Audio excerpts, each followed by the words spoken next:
حیدر عباس رضوی صاحب، غریب کا چولہا کیسے چلے گا 18ویں ترمیم سے؟ سیدھی سیدھی بات کریں بس. نہیں، آپ اس کو میرے خیال سے اس پیرائے میں نہیں دیکھ سکتے، کیونکہ بات آپ کی ٹھیک ہے.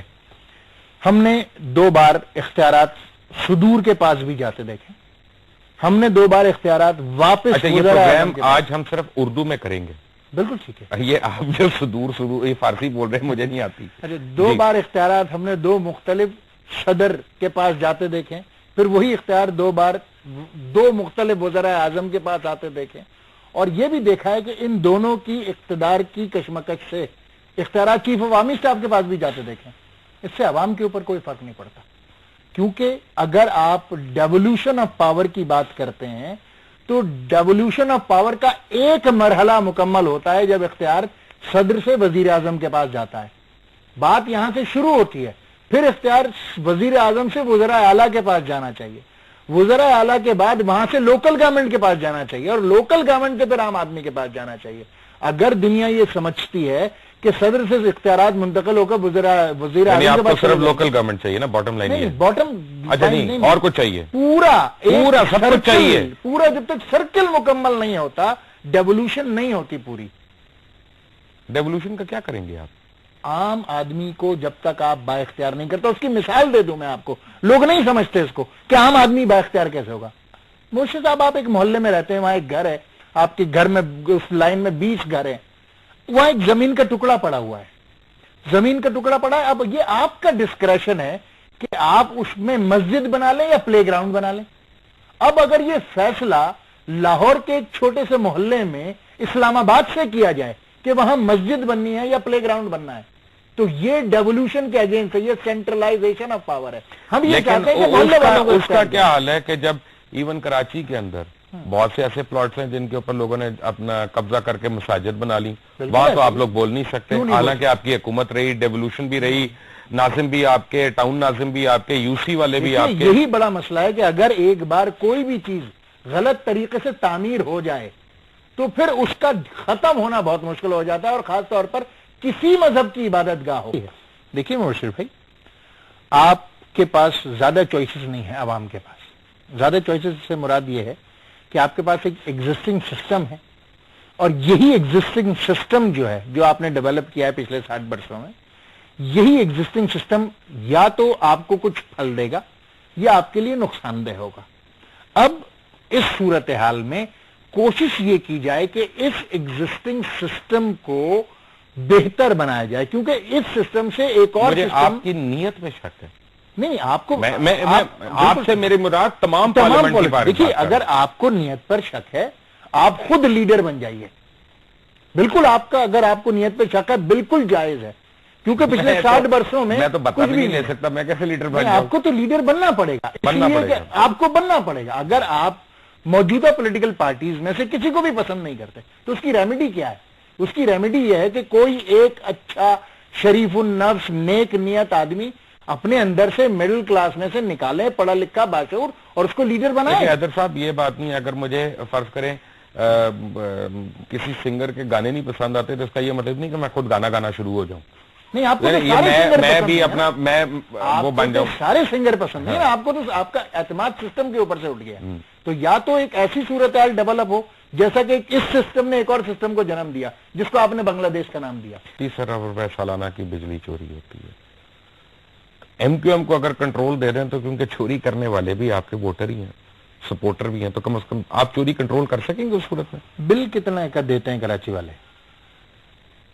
32 ارب روپے کی یہاں بجلی چوری ہوتی ہوگی، جہاں کبھی ایک ایم ڈی کے ایس نے آ کے کہا 2.5 لاکھ کو. لیٹ می ریفریز، 1 روپے کی چوری ہوتی ہے. ٹھیک ہے، چوری لکھ دی بھی چوری تھے، چوری کاک دی بھی چوری. بالکل ٹھیک ہے. نہیں، مگر آپ نے کراچی کو مینشن کیا نا، پاکستان میں بہت سارے ایسے علاقے ہیں جہاں میٹر ہی نہیں ہے. چلے تو ہم میٹر کا کانسیپٹ ہی نہیں ہے. چلے ایسا کرتے ہیں کہ جو آدمی 4 قتل کر کے جو عدالت میں آئے وہ یہ کہہ دے کہ اور کس نے قتل نہیں کیا، مجھے چھوڑ دو. نہیں سر، ایشو یہ ہے کہ آپ نے میرے شہر کو فوکس کر دیا نا، اس لیے کہ میرے شہر کی آبادی 2 کروڑ آپ کی کا شہر ہے پاکستان کا. نہیں، آپ نے سر میری کانسٹیٹوئنسی، جی جی میری کانسٹیٹوئنسی، میرا حلقہ ہے، میں اس شہر میں پیدا ہوا ہوں، بڑے قرض ہیں اس شہر کے مجھ پر. تو یہ سچویشن جو ہے بجلی چوری ہونے کی، دیکھیں بجلی چوری شاید اتنی نہیں ہوتی پورے پاکستان میں جتنے لائن لاسز ہیں. 35% لائن لاسز ہیں. اگر لائن لاسز کو کنٹرول کیا جائے تو صورتحال بہتر ہو سکتی ہے. چوری کو بھی ہم لائن لاس میں ہی لیتے ہیں, کنڈے جو لگے ہوتے ہیں. وہ لائن لاس میں نہیں ہے, جو سسٹم جو ڈسٹریبیوشن ہے, ڈسٹریبیوشن میں جو line. My question is very simple, کیا آپ لوگ قابو کر لیں گے اس پر؟ دیکھیے ہماری پوری کوشش ضرور ہوگی, اس لیے کہ ہم گراس روٹ لیول تک ہیں تو ہمارا انفلوئنس کسی اور آدمی سے یا کسی اور آرگنائزیشن سے زیادہ ہے. میرا تھوڑا سا اینگل مختلف. 2 برسوں میں اس حکومت کے, پہلا اگر آپ صدر صاحب کا خطاب سنیں, پھر دوسرا اور پھر تیسرا, 2 خطابات میں انہوں نے پارلیمنٹ کو اور حکومت کو اس بات کے لیے پابند کیا کہ جو بھی آئینی تقاضے پورے کرنے ہیں وہ کر لیے جائیں. یعنی 58(2)B کا ایک جھگڑا تھا, ایک بہت بڑا ایشو تھا کہ جناب 58(2)B صدر سے اختیارات وزیر اعظم کو منتقل کر دیں. پھر اس کے بعد 17ویں ترمیم کا مسئلہ تھا کہ کچھ لوگوں کو شوق ہے کہ وہ 3 بار وزیر اعظم بنے, کچھ لوگوں کو شوق ہے وہ 3 بار وزیر اعلیٰ بنے. چلے اس کا بھی اہتمام آئینی طور پر کر دیا گیا. کچھ لوگوں کا نعرہ بشمول MQM کا یہ تھا کہ جی صوبائی خود مختاری, وہ بھی کسی نہ کسی حد تک, گو کہ ہم مطمئن نہیں ہیں اس حد تک, مگر کسی نہ کسی حد تک وہ ایڈریس ہو گئی. اچھا اب یہ آئینی مسئلے تو سمٹ گئے. اب عوام کے جو بنیادی مسائل ہیں, اب پارٹیز کے پاس اور حکومت کے پاس بھی کوئی چوائس نہیں بچتی. کال آف فیل کا تضاد مجھے نظر آ رہا ہے. آپ سے حقیقت حال یہ ہے کہ اس ایشو کو ریز ہی ہم نے کیا, اس کو اٹھائے, لوگوں نے ہمارا مذاق اڑایا, میڈیا نے ہمارا مذاق اڑایا, یہاں تک MQM کے اوپر چارج کیا لوگوں نے کہ ہم خدا نہ خواستہ پختونوں کے دشمن ہیں. یعنی وہ جماعت MQM جو کہ 3 سال سے پختونخوا کو پختونخوا کہہ رہی ہے, لوگوں نے یہاں تک کہا کہ ہم پختونوں کے دشمن ہیں, اس لیے ہم طالبان کا ذکر کرتے ہیں. الٹیمیٹلی الطاف بھائی کی ساری باتیں سچ ثابت ہوتی چلی گئیں. آپ سے عرض کروں اطلاع کے لیے, ابھی کراچی CCPO کو فون ملائیے وسیم صاحب کو. 1 ہفتے پہلے میں نے وسیم صاحب سے وہ پوری لسٹ مانگی جو پچھلے 2 سال میں انہوں نے کراچی سے دہشت گرد گرفتار کیا, اور وہ لسٹ انہوں نے مجھے بھیج بھی دی فیڈیکس کے ذریعے, اور وہ ابھی میرے پارلیمنٹ لاجز پر رکھی ہے. مجھے موقع جو ابھی پہلا تقریر کا ملے گا میں اس میں یہ پوائنٹ اٹھاؤں گا. 107 لوگوں کی لسٹ ہے جس میں نے وسیم صاحب سے یہ بھی کہا تھا, میں ان کو بھائی کہتا ہوں, میں نے کہا وسیم بھائی اس میں تو وہ جو لوگ ہیں جو ملا داد اللہ ہے یا اس طرح کے جو لوگ ہیں, اس لسٹ میں تو وہ لوگ ہیں نہیں.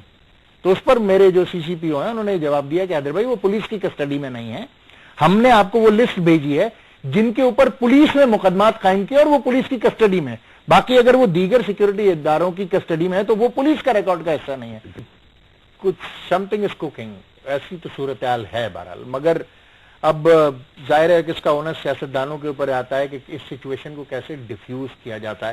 آپ کو یاد ہوگا کہ NRO کی جو سچویشن تھی, اور NRO ایک بہت بڑا ایشو بن گیا تھا, اور لوگ MQM سے بھی یہ ایکسپیکٹ کر رہے تھے, اور اکثریت سے لوگوں کا یہی خیال تھا کہ شاید ہم بھی یہ سوچیں گے کہ ہمارے بھی مقدمات ہیں تو ہم سپورٹ کر دیں گے. تو ہم نے اس وقت سپورٹ نہیں کیا, ہم نے ذمہ داری کا مظاہرہ کیا, اور اللہ کا شکر ہے کہ ہماری لیڈرشپ اتنی وشنری ہے کہ انہوں نے ایک بروقت فیصلہ کیا. اور شاید آپ کے پروگرام میں ہی قائد تحریک جناب الطاف حسین نے آ کر آپ ہی کے پروگرام میں یہ کہا تھا کہ ہم NRO کو سپورٹ نہیں کریں گے. تو ایسے فیصلے بھی ہوتے ہیں, اور پھر بہت جرات مندانہ اور دلیرانہ فیصلہ تھا قائد. آپ MQM کب جوائن کر رہے ہیں؟ میں جب MQM نہیں, جتنی آپ کو ان میں جرات اور دلیریاں نظر آ رہی ہیں اتنی مجھے آ رہی ہوتی تو میں تو کر گیا ہوتا. ٹھیک ہے, بڑی بدقسمتی یہ رہی ہے ہمارے تمام حکمرانوں کی, میں کسی ایک کو فوکس نہیں کرتا, تمام حکمرانوں کو لے لیں, بدقسمتی سے وہ جس کانسٹیٹوئنسی سے الیکشن جیتے ہیں وہ کانسٹیٹوئنسی کبھی ڈیولپ نہیں ہو پائی. یہ مجھے ہمیشہ بڑی حیرت رہی ہے, چاہے وہ لاڑکانہ ہو, چاہے وہ لیاری ہو, چاہے وہ ملتان ہو, چاہے وہ لاہور ہو, چاہے وہ لاہور ہو, کوئی بھی ہو, وہ کانسٹیٹوئنسی ڈیولپ نہیں کر پاتی. میری سمجھ سے باہر ہے یہ بات ہمیشہ, کہ جب آپ اپنا ہاؤس ان آرڈر نہیں کر سکتے تو پھر آپ پورے ملک کو ان آرڈر کرنے کیسے جائیں گے. کم از کم اپنا ہاؤس تو ان آرڈر کر لیں. آپ اپنے جس محلے سے جیتے ہیں, جن گلیوں سے جیتے ہیں, جس آبادی سے جیتے ہیں, کم از کم بیئر منیمم ان کو جتنا آپ کو بینگ این MNA فنڈ ملتا ہے کم از کم وہ تو لگا دیں. مگر مجھے تو دیکھنے میں ایسا ملا کہ وہ کبھی نہیں لگا.